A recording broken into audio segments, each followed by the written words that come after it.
اور مسلمان جو ہے وہ ظاہر ہے اسلام کے نام پہ جو ہے اب بعد میں جب ہمارا یہ ملک بنا تو وہ اپنے آزادانہ طور پر عبادت گاہیں چاہتے تھے جس میں وہ اپنے دین کے مطابق جو ہے اپنی زندگی کو بسر کر سکیں. اور اس کے علاوہ بھی ایون ذات پات کا جو فرق پہلے ہندوؤں کے معاشرے میں تھا کہ برتر کا اور اعلیٰ اور ادنا کا جو نظام تھا وہ ظاہر ہے اس میں بھی مسلمانوں کا رہنا ایون مشکل تھا. تو ڈھیر ساری وجوہات. مسلمانوں اور ہندوؤں کے درمیان ایک بہت بڑی وجہ تنازع یہ تھی کہ مسلمانوں نے بر صغیر پر حکومت کی اور بہت طویل عرصے تک حکومت کی. جی اگرچہ مسلمانوں نے اس میں اپنی مذہبی رواداری کا ثبوت دیا, انہوں نے جبراً ہندوؤں کو مسلمان نہیں کیا, جی لیکن ہندو یہ سمجھتے تھے کہ یہ ہندوستان ان کا ہے جی اور مسلمان اس پر قابض ہیں, غاصب ہیں, لہٰذا وہ مسلمانوں کے بارے میں جو متعصبانہ رائے رکھتے تھے جب انہیں اس کے اظہار کا موقع ملا, اور یہ اس وقت کی بات ہے جب انگریز نے بر صغیر پر قبضہ کر لیا تھا, مغلوں کی حکومت اس نے ختم کر دی تھی, تو ہندوؤں کو ایک اوپننگ نظر آئی, ایک موقع نظر آیا کہ اب ہم شاید مسلمانوں سے اس حکومت کا بدلہ لے سکتے ہیں جو مسلمانوں نے اتنے عرصے تک ہمارے اوپر حکومت کی ہے. اور چونکہ اس عرصے میں مسلمانوں میں ایک تنزل آ چکا تھا, مسلمان اس حیثیت میں نہیں رہے تھے کہ وہ ہندوؤں کا مقابلہ کر سکتے اور انگریزوں کا مقابلہ کر, اپنی سی بھرپور کوشش کی, بہت سے لوگوں نے کوشش کی, مختلف ریاستیں تھیں جو اس وقت قائم تھیں, میسور کی ریاست تھی, ریاست بہاولپور تھی, کلات تھی, سوات کی ریاست تھی, یہ ریاستیں تھیں جہاں مسلمانوں نے, ریاست حیدرآباد دکن تھی جہاں مسلمانوں نے اپنے کچھ نہ کچھ ایک سلطنتیں, ایک مملکتیں قائم کر رکھی تھیں, لیکن یہ جدا جدا ریاستیں تھیں اور مجموعی طور پر یہ مسلمانوں کو بہت بڑا فائدہ پہنچانے کے قابل نہیں تھیں. چنانچہ جب یہ نظر آیا مسلمانوں کو مجموعی طور پر, اب ہم اجتماعی طور پر بات کر رہے ہیں کہ ہندو تو ہم سے بدلہ لینا چاہ رہا ہے, ایک تو اس سلطنت کا جب مسلمانوں نے حکومت کی بر صغیر کے اوپر, اور انگریز اس وجہ سے ہمارا دشمن ہوا ہے کہ انگریز نے ہم سے ہی حکومت چھینی تھی, ہم سے ہی بر صغیر چھینا تھا, تو اس کو بھی سب سے بڑے دشمن ہم نظر آتے تھے. تو مسلمانوں کو یہ نظر آیا کہ وہ اب مل کر ان دونوں طاقتوں کا مقابلہ نہیں کر سکتے, لہٰذا ان کے لیے سیف پیسج جسے کہا جائے وہ یہی ہے کہ اگر مسلمانوں کو ایک الگ خطہ ارض مل جائے جہاں وہ اپنی مرضی کی زندگی گزار سکیں, تو پاکستان کے بارے میں ایک تصور, ایک خاکہ تشکیل پانا شروع ہوا, جس کو پھر علامہ ڈاکٹر محمد اقبال کے خطبات نے شکل دی کہ بر صغیر کے وہ تمام حصے جہاں مسلمانوں کی اکثریت ہے, اگر ان کو ملا کر ایک ایسا یونٹ تشکیل دے دیا جائے جہاں مسلمان اپنی مرضی سے اپنی حکومت قائم کر سکیں, اپنی مرضی سے اپنی زندگی گزار سکیں, تو یہ مسلمانوں کے لیے بھی بہتر ہوگا اور دوسری قومیتوں کے لیے بھی بہتر ہوگا. تو یقیناً پاکستان کی تشکیل میں معاشی مسائل کا بھی ایک بہت بڑا عمل دخل تھا, انتظامی امور کا بھی ایک بہت بڑا عمل دخل تھا, لیکن مذہبی حوالے سے بھی اس میں ایک پہلو تھا کہ مسلمان یہ چاہتے تھے کہ ایسا خطہ ارضی ملے جہاں وہ آزادانہ طور پر اپنے مذہب کے حساب سے زندگی گزار سکیں, کیونکہ یہ آزادی ان کو ہندو دینے کو تیار نہیں تھا. چنانچہ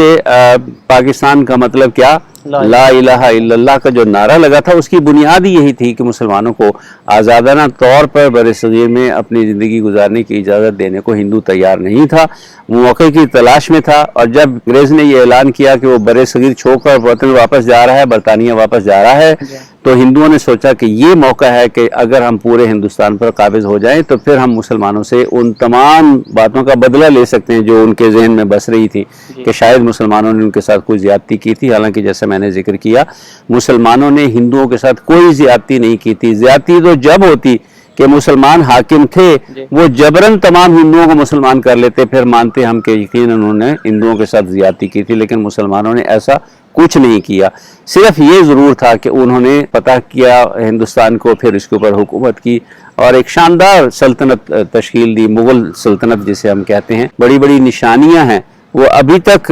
بر صغیر میں موجود ہیں اور دنیا مانتی ہے ان کو. مثال کے طور پہ تاج محل کے نام سے ہر شخص آگاہ ہے, قلعے جو بنائے انہوں نے, جو باغات بنائے انہوں نے, خوبصورت بنا دیا انہوں نے ہندوستان کو. لیکن ہندو یہ ماننے کو تیار نہیں تھا کہ مغلوں نے ہندوستان کی کوئی بہتری کی ہے. اس کے ذہن میں صرف یہی تھا کہ یہ باہر سے آئے ہوئے لوگ ہیں جو قابض ہوئے ہیں,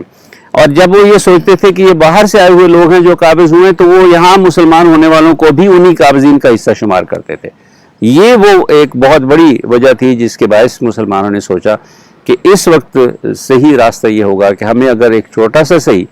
ایک خطہ ارض مل جائے جہاں ہم اپنی مرضی کے مطابق اپنی زندگی گزار سکیں، تو پاکستان کی تحریک کو جنم دینے کے باعث اور بہت ساری سوچوں کے علاوہ ایک یہ سوچ بھی تھی۔ سر صدیوں سے جب مغل بادشاہ حکومت کرتے آ رہے تھے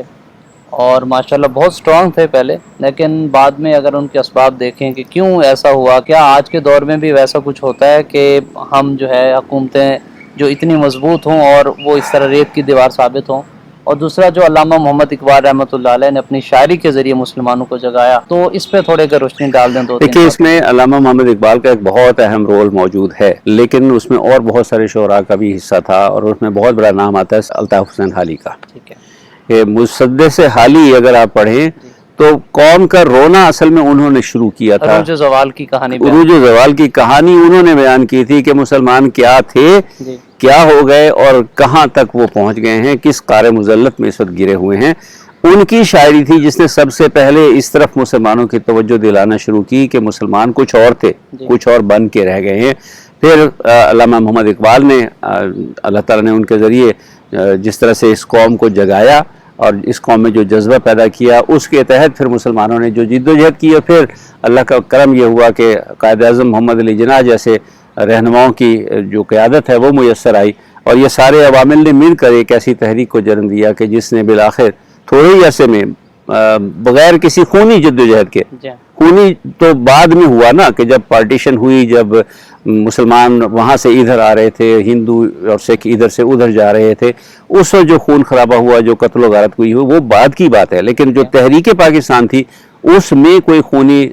تصادم نہیں ہوا، اس میں کوئی خون خرابہ نہیں ہوا۔ تو ایک پرامن جد و جہد تھی جس کے ذریعے قائد اعظم محمد علی جناح کی رہنمائی میں مسلمانوں نے ایک الگ خطہ سرزمین حاصل کیا، اور اس میں پھر ایک مقام آتا ہے 23 مارچ 1940 کی قرارداد پاکستان کا، جو موجودہ مینار پاکستان جو اقبال پارک بھی کہلاتا ہے، تو اس میں یہ قرارداد پاکستان منظور کی گئی تھی، اور جو بڑے بڑے اکابرین اس جلسے میں شامل تھے اس میں بہت بڑی تعداد اس خطے کی تھی جو اس وقت مشرقی پاکستان بنا اور جسے آج ہم بنگلہ دیش کے نام سے جانتے ہیں۔ ٹھیک ہے، یہ ایک بہت بڑا لمحہ فکریہ ہے ہم لوگوں کے لیے، خاص طور پر میری جنریشن کے لیے، کیونکہ ہم نے پاکستان کو ٹوٹتے ہوئے دیکھا ہے۔ مجھے یاد ہے 1971 میں میں اس وقت فرسٹ ایئر کا طالب علم تھا، کالج میں تازہ آیا تھا جب یہ سانحہ ہوا، مشرقی پاکستان ہمارا ایک بازو کٹ کے ہم سے الگ ہو گیا اور ایک نیا ملک بنگلہ دیش کے نام سے وجود میں آیا۔ میں نے اس وقت بہت سارے لوگوں کو روتے ہوئے دیکھا ہے، انہیں اس تکلیف، اس غم کا اتنا شدت سے احساس تھا کہ آج ہمارا ایک بازو کٹ گیا ہے، ہمارا ملک جو ہے وہ آدھا ہو گیا ہے۔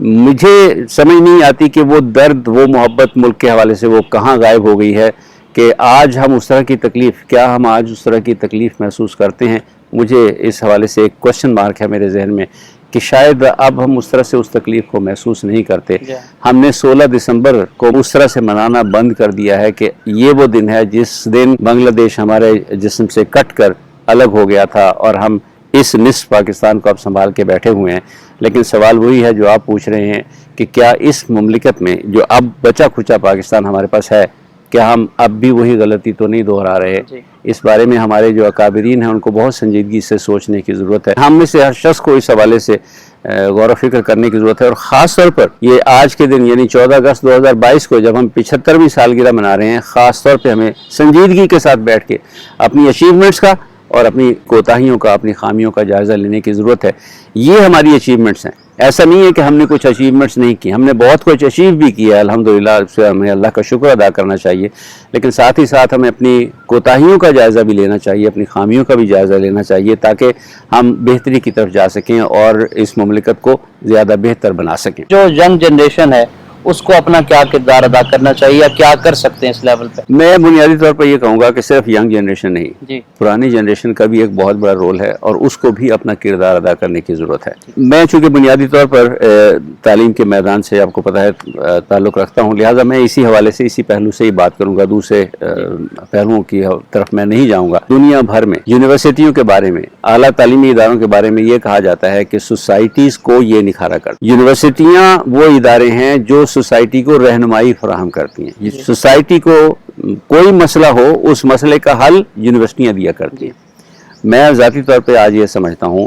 کہ ہمارے اعلیٰ تعلیمی ادارے، ہماری یونیورسٹیاں آج یہ رول ادا نہیں کر رہی۔ ہماری یونیورسٹیوں کو، ہماری جامعات کو، ہمارے اعلیٰ تعلیمی اداروں کو اس طرف توجہ دینے کی ضرورت ہے کہ انہیں اب آگے بڑھ کر قوم کو رہنمائی فراہم کرنے کی ضرورت ہے۔ وہ قوم کے مسائل کو دیکھیں اور ان مسائل کے بارے میں تجاویز دیں کہ کس طرح سے ان مسائل کو حل کیا جا سکتا ہے۔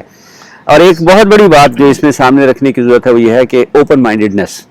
لوگوں کو آزادانہ سوچنے کی اجازت دینی چاہیے تاکہ ہر شخص جو اس کے ذہن میں ہے اس مسئلے کا حل، اسے اجازت ہونی چاہیے کہ وہ سوچے اور اس مسئلے کا حل جو ہے وہ تجویز کرے، اس رائے کو دوسرے لوگوں کے سامنے پیش کرے،